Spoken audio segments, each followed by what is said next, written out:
जंग लड़ना, जंग लड़ने के लिए हमेशा तैयार रहना, ये अलग चीज है भाई। और जंग ऐसे लड़ना कि दुश्मन के होश उड़ जाएं, उसकी पीढ़ियां सोचें कि आखिर ये कैसे हुआ। इस प्लान के साथ अगर कोई उतरता है तो उसका नाम है इजराइल। जानते हैं क्या किया है इजराइल ने? ये तो आपको पता होगा ना कि अमेरिका और इजराइल ने मिलकर 28 फरवरी को ईरान पे बहुत बड़ा हमला किया।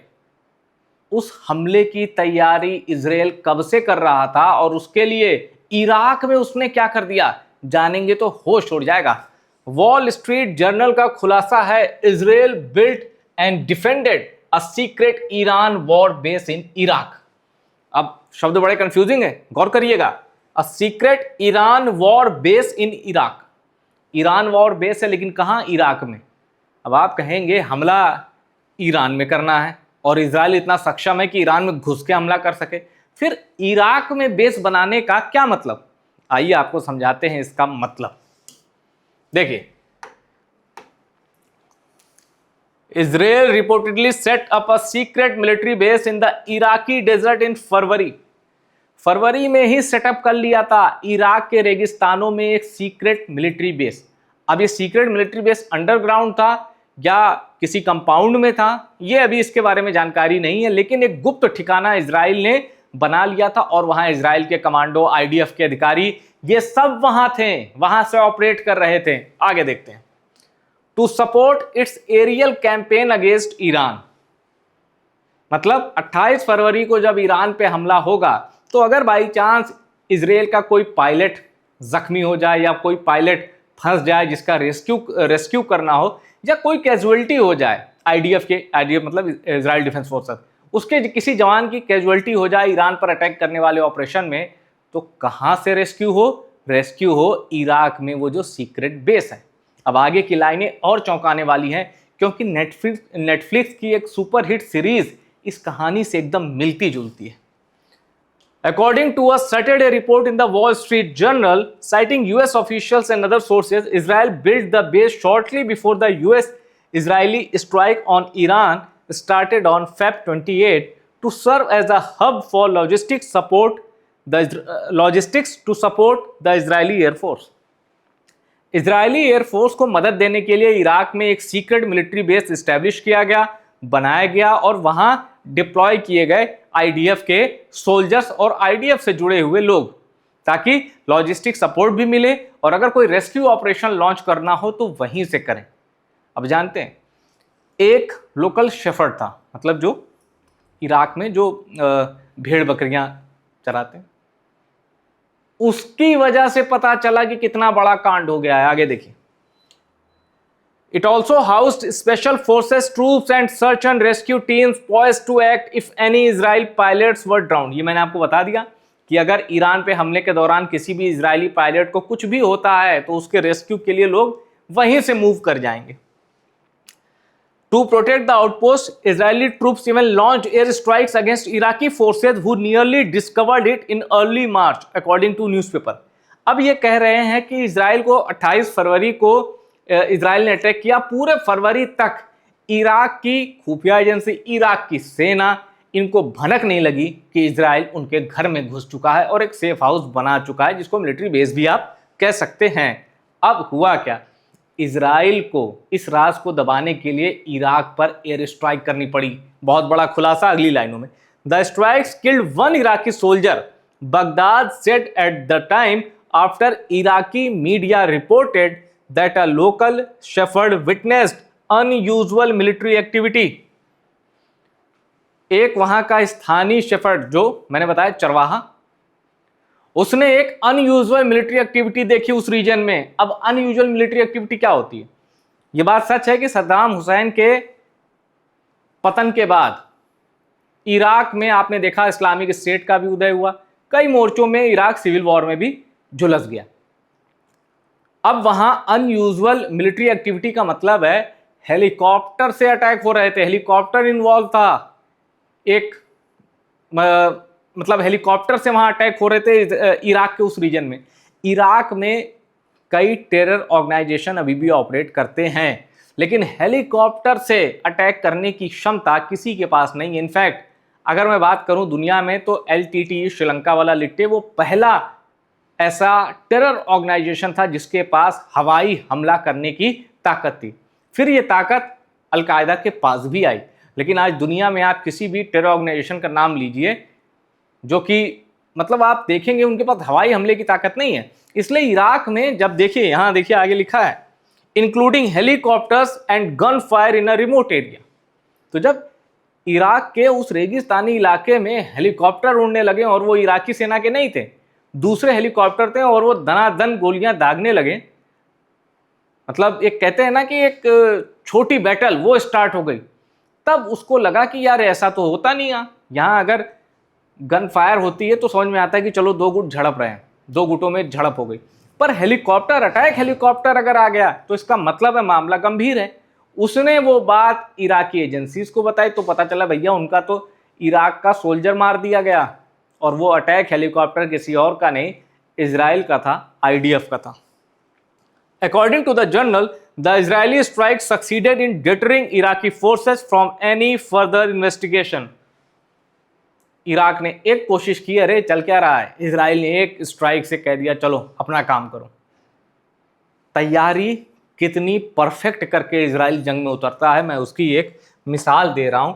हमला करना है ईरान में, लेकिन उससे पहले इराक के अंदर अपना एक सीक्रेट मिलिट्री बेस बना लो। और मकसद, आप सोचिए ना, आप जंग में जा रहे हो, आपको पता है कि हमें हमारा टारगेट क्या है, आप रिस्क कैलकुलेट करके चलते हैं कि अगर हमारे किसी पायलट को कुछ हो गया तो फिर एक जान की कीमत क्या होती है मेरे ख्याल से, मतलब अपने लोगों की, मतलब जैसे अमेरिका एक अमेरिकी की जान की वैल्यू करता है ना, इजराइल अपने एक नागरिक की वैल्यू बहुत करता है। अब मैं आता हूं इस सीरीज के बारे में। नेटफ्लिक्स पर यह सीरीज थी, सुपर हिट सीरीज है। जो भी इस सीरीज देखने बैठेगा वो फिर उठ नहीं सकता भाई, इतनी ज्यादा दिलचस्प है ये सीरीज। ये सीरीज एली कोहिन पे आधारित थी, जिनको सबसे बड़ा जासूस माना जाता है पोस्ट सेकेंड वर्ल्ड वॉर। क्योंकि सेकेंड वर्ल्ड वॉर में जासूसी की ऐसी ऐसी कहानियां हैं कि उन सभी को सलाम है, खतरनाक से खतरनाक। Post second world war Eli Cohen को सबसे बड़ा जासूस माना जाता है क्योंकि वो सीरिया की सत्ता में एकदम अंदर तक घुस चुका था। इन्होंने कैरेक्टर प्ले किया था एली कोहिन का, ठीक है। ये एक सीरीज थी। अब इसका जिक्र मैं क्यों कर रहा हूं, क्योंकि 6 डे वॉर में इस जासूस के दम पर इजराइल को बहुत बढ़त मिली थी अपने दुश्मनों पर। इसने किया क्या था, जब ये सीरिया की रिजीम में घुस गए तो उन्होंने एक जगह देखा कि भाई सीरियाई ट्रूप्स है, तो उन्होंने कहा कि तुम लोग इतनी धूप में काम करते हो और इतना गुप्त ठिकाना बना रखा है, थोड़ी छांव के लिए मैं यहाँ पेड़ लगवा देता हूँ। उसने पेड़ लगवा दिया। ये बड़े कारोबारी बन के घुसे थे सीरिया में, फिर वहाँ की सरकार और सेना में भी घुस गए, तो उन्होंने पेड़ लगवा दिया, ठीक है। अब जब जंग हुई तो ये मैसेज मोसाद को मिल चुका था कि जहाँ जहाँ उस इलाके में जहाँ पेड़ दिखें समझ जाओ वहीं उनका सैन्य ठिकाना है, और वहीं इजराइल ने स्ट्राइक की और नुकसान पहुंचाया सीरिया की सेना को, ठीक है। ये एक हकीकत है जिस पर यह सीरीज बनी थी। अब ये तो हैं एक्टर जिन्होंने वो रोल निभाया था एली कोहिन का, ये है रियल एली कोहिन। अब इनके बारे में कुछ छोटी सी जानकारी आपको दे दूं, फिर इस वीडियो खत्म करता हूं। क्यों इन्हें world's greatest spy post world war era में माना जाता है, वर्ल्ड वॉर 2 एरा में, और इनका अंत कितना खौफनाक हुआ था जरा जानिए। इजिप्शियन बॉर्न, इजिप्ट में पैदा हुए थे, यानी मिस्र में पैदा हुए थे, इजरायली स्पाई थे। He is best known for his espionage work in Syria between 1961 and 1965। इन 4 सालों में इन्होंने जासूसी के जो आयाम गढ़े, आज तक बच्चे पढ़ पढ़ के जासूस बन गए हैं इनको, ठीक है। Very developed close relationship with the Syrian political and military hierarchy. अब यहां एक कहानी आती है कि मोसाद ने इनको कह दिया था कि अब तुम बहुत खतरे में आ गए हो, तुम्हारे बारे में कभी भी सीरिया की सरकार को पता चल सकता है। मतलब मोसाद ने कहा था ठीक है, तुमने जितना काम किया था हो गया, तुमने बड़ी मदद कर दी, अब वापस आ जाओ क्योंकि थ्रेट इशू हो चुका है तुम्हारे खिलाफ, मतलब तुम कभी भी पकड़े जा सकते हो। और जासूसी की दुनिया का एक उसूल है, एक सिद्धांत है कि अगर किसी जासूस को ये लगे कि कोई उस पर शक कर रहा है तो समझो वो पकड़ा जा चुका है। लेकिन इस दिलेर जासूस ने जानते हैं क्या कहा मोसाद को, कोई परवाह नहीं, पकड़ा जाऊंगा मैं देख लूंगा। मुझे लगता है कि मुझे अभी कई ऐसी और जानकारियां हैं जो पता करनी है। मतलब ये शख्स चाहता सलामत जिंदा आ सकता था, अपना परिवार था, तीन तीन अब कितने बेटे कितने बेटियां ये नहीं पता, पर 3 संतानें इनकी हैं। अपने परिवार के लिए आ सकते थे, पर इन्होंने अपने देश के लिए कहा नहीं, मैं कुछ और जानकारियां निकालना चाहता हूं। कहने का मतलब इन्हें पता था पकड़े जाएंगे तो फिर इनको सूली पर टांग दिया जाएगा। ये जानते हुए भी ये खतरनाक मिशन में जुटे रहे। A year later, his true allegiance was uncovered by Syrian intelligence and he was convicted by the Syrian government under pre-war martial law. अब इनका भंडाफोड़ हो गया 1 साल के भीतर। अब उसके बाद देखिए, after being sentenced to death he was publicly hanged in Damascus in May 1965। Syria की राजधानी है दमिश्क, जिसको डेमेस्कस कहते हैं। मई 1965 में इनको पहले तो सदाए मौत हो गई, चलो कोर्ट से कि भाई गद्दार है, और उसके बाद चौराहे पर टांगा गया इनको। वो तस्वीरें भी सोशल मीडिया पे, गले में तख्ती डाली गई और इजराइल के जासूस को डेमेस्कस के चौराहे पर सूली पर टांगा गया। The incident contributed to the sharp escalation of hostilities between Israel and Syria just before the 1967 Arab Israeli war. और इनके इनपुट के आधार पर अरब इजरायली वॉर में जो फायदा इजराइल को हुआ था वो सिर्फ एली कोहेन, मतलब ये नहीं कह सकते कि एली कोहेन का ही अकेले रोल था, पर इनका बड़ा रोल था। इस जासूस पर इजराइल, मतलब आज भी वहां के लोग कहते हैं कि एली कोहेन ने जितनी मदद की, एली कोहेन जासूसी की दुनिया का इजराइल में उनको पितामह कहा जाता, कि जासूस हो एली कोहेन जैसा। तो इतनी सी कहानी है। अब नेटफ्लिक्स की सीरीज मुझे क्यों याद आई, क्योंकि इराक में जिस तरह बेस बनाया ना इजराइल ने, वैसा ही कुछ सीरिया में हुआ था। और सीरिया में ये ऑपरेट कर रहे थे और इन्होंने वहाँ के लोगों की मदद से बनवाया था वो, जो कि भाई आपको मैं शेल्टर के लिए पेड़ लगवा देता हूँ, आपके अलग ठिकाना बना देता हूँ। इन्होंने वहाँ के लोगों का इस्तेमाल किया। अब इराक में अगर कोई गुप्त ठिकाना बन रहा है इजराइल की सेना का, तो आपको क्या लगता है इजराइल के सैनिक गए ईंट गारा सीमेंट बालू लेके और बना दिया? नहीं भाई, इन्होंने भी वहां के लोगों का इस्तेमाल किया होगा। और मोसाद इस मामले में माहिर है, ब्रेन वॉश में माहिर है, लोगों को खरीदने में माहिर है, अपने पाले में करने में माहिर है।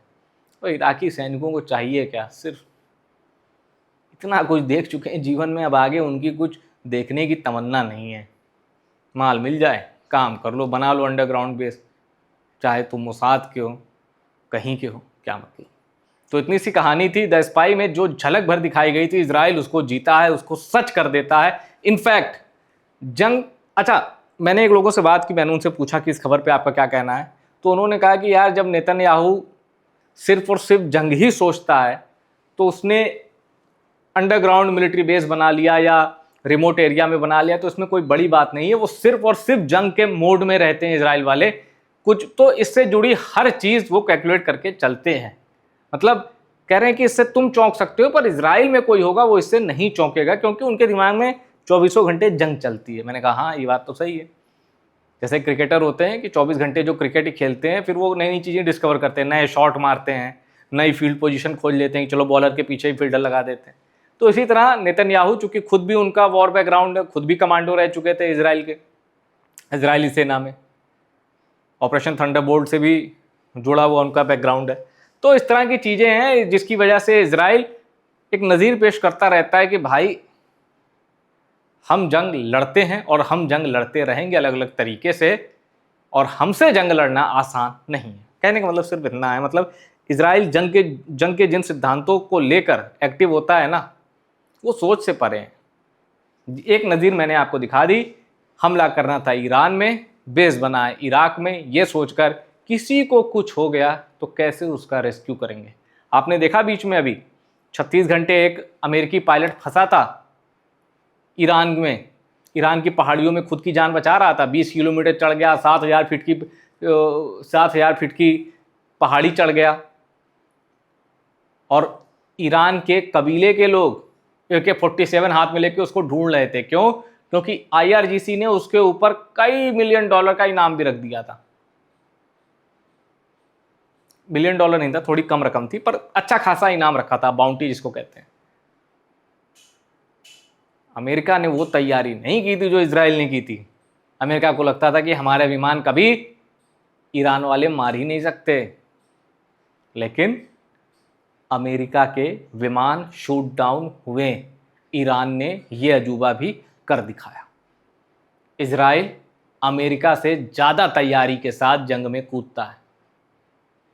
वीडियो में इतना ही। वीडियो पसंद आया शेयर करिए और टॉप सीक्रेट को सब्सक्राइब जरूर करिएगा।